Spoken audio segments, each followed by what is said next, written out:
శ్రీకృష్ణదేవరాయలు అనేటువంటి ఒక పార్లమెంట్ సభ్యుడు నిన్న పార్లమెంట్ లోక్సభలో మాట్లాడుతూ ఆంధ్రప్రదేశ్ రాష్ట్రంలో లిక్కర్ స్కామ్ జరిగిందని, దాంట్లో ఎవరెవరో పేర్లు ఉటంకిస్తూ వాళ్ళ ద్వారా వేల కోట్ల రూపాయలు దేశాలు దాటి వెళ్ళిపోయినాయి అని చెప్పని, అంటే వీటన్నిటికీ విషం చిమ్ముతూ చంద్రబాబు నాయుడు గారి గూట్లో చేరినటువంటి ఫ్లెమింగో పక్షి లాంటి ఈ పెద్ద మనిషి గారు గూడు మారాడు.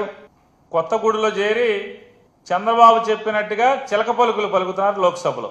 వాస్తవాలు మాట్లాడితే ఎవరికి ఇబ్బంది ఉండదు, కానీ చంద్రబాబు నాయుడు మెప్పు కోసం ఈ రకమైనటువంటి విషం చిమ్మే కార్యక్రమం, జగన్మోహన్ రెడ్డి గారిని ఏదో రకంగా రాజకీయంగా నిందలు వేద్దామని చెప్పని, తద్వారా ప్రజలలో జగన్మోహన్ రెడ్డి గారి యొక్క నాయకత్వాన్ని తగ్గిద్దామనేటువంటి తప్పుడు కుట్రలో భాగమే ఈ లావు శ్రీకృష్ణ గారి చిలక పలుకులు అనేది ఇవాళ మనందరికీ అర్థమవుతున్నాయి. ఆయన ఏ గూడు నుంచి ఏ గూడుకి మారినా ఏదో ఒకటి ఇవాళ ఒక 21 మంది లోక్సభ సభ్యులకి నాయకత్వం వహించేటువంటి లావు శ్రీకృష్ణ గారు తనకున్నటువంటి అధికారాన్ని లేదా భగవంతుడు పల్నాడు ప్రజలు ఇచ్చినటువంటి ఆ గొప్ప అవకాశాన్ని ఆంధ్రప్రదేశ్ రాష్ట్రంలో విశాఖ ఉక్కు ఫ్యాక్టరీని బతికించేదానికి మైక్ను వాడడం, తనకున్న అవకాశాన్ని వాడడం, లేదా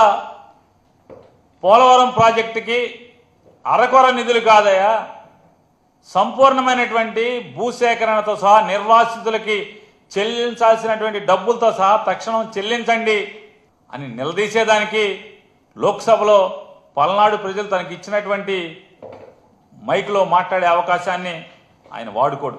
లేదా ఈ ఆంధ్ర రాష్ట్రానికి మరీ ప్రత్యేకించి సాగు కోసం, తాగునీటి కోసం ఇబ్బందులు పడుతున్నటువంటి రాయలసీమ లిఫ్ట్ ఇరిగేషన్ని అధికారికంగా లేదా కేఆర్ఎంబి ఇచ్చినటువంటి స్టేని ఎత్తివేయటం కోసం పల్నాడు ప్రజలు ఇచ్చినటువంటి అధికారాన్ని తన మైకు వాడడం, లేదా ఈ మధ్యకాలంలో మనం చూస్తున్నాం జనాభా నియంత్రణ అనేది ప్రభుత్వం ప్రజలకి నూరిపోయటం వల్ల ఈ దేశ శ్రేయస్సుని కాంక్షించి దక్షిణ భారతదేశంలోని ప్రజలందరూ కూడా జనాభా నియంత్రణ కోసం కంకణబద్దులై ఆనాటి ప్రభుత్వం చెప్పిన లక్ష్యాన్ని ఆచరణలో పెడితే దాన్ని సాకుగా ఇవాళ డబుల్ ఇంజన్ మాట్లాడుతున్నటువంటి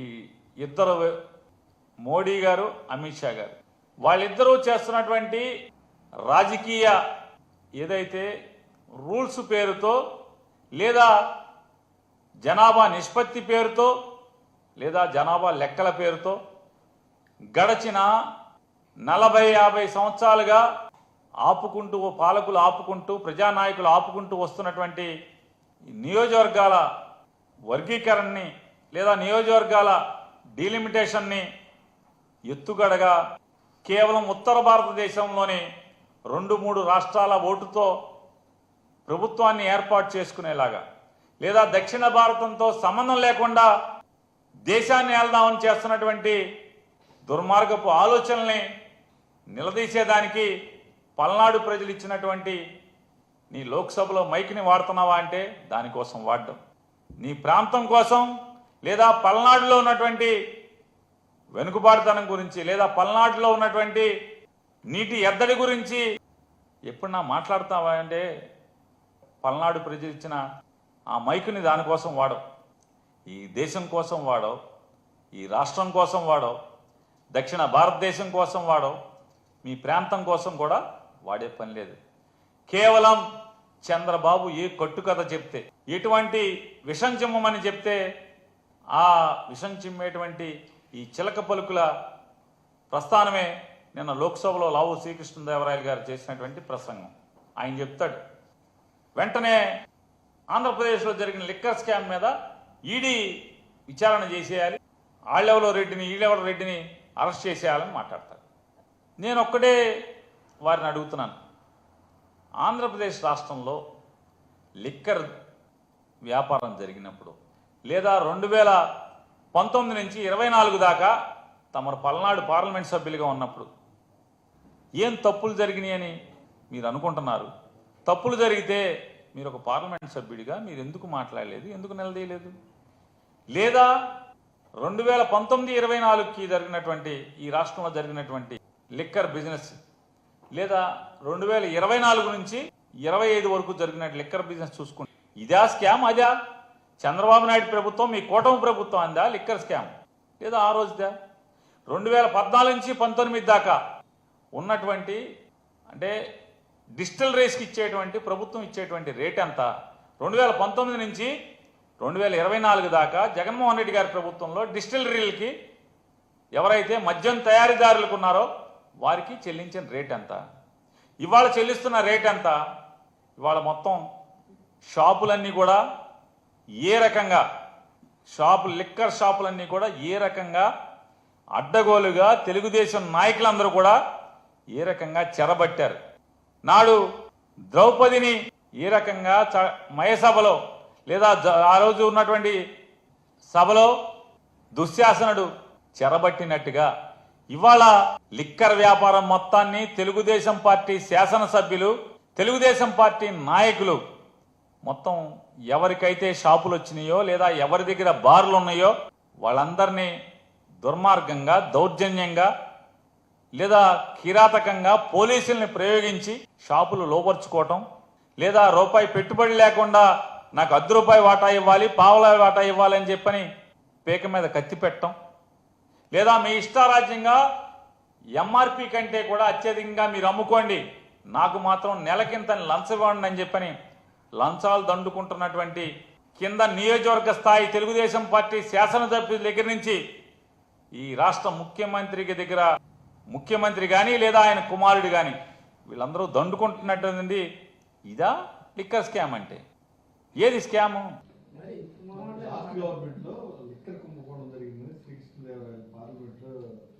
అసలు అది కాదయ్యా, అసలు శ్రీకృష్ణదేవరాయలు గారు ఎవరండి? మన పార్టీలో ఉన్నాడుగా అప్పుడు. ఆయన ఉన్నప్పుడు జరిగిందా? ఆయన ఉన్నప్పుడు జరిగింది, ఆయనే చెబుతున్నాడు. ఇంక నేనేం చెప్పను.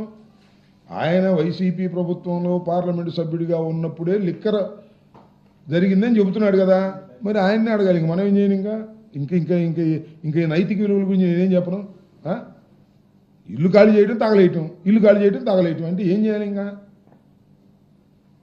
మళ్ళీ ఆ పార్టీ నుంచి మన పార్టీలోకి వచ్చిన తర్వాత అక్కడికి లిక్కర్ కుంభకోణం జరిగిందని చెప్పిద్దాం. ఏముంది దానిలో? ఎవరికి? మాకు ఎక్కడ ఉన్నాయి అది? మమ్మల్ని అటాక్ చేయకపోతే చాలు. మాకు అంత కృష్ణదేవరాయలు గారిని అటాక్ చేయాల్సిన అవసరం ఏమి ఎవరికి ఉండదు. ఆయన అంత అటాక్ చేసినంత దుర్మార్గుడేం కాదు నాకు తెలిసి. మా పార్టీలో కూడా ఉన్నాడు కదా, అట్లాంటిది ఏమి లేదు. ఎవరితో?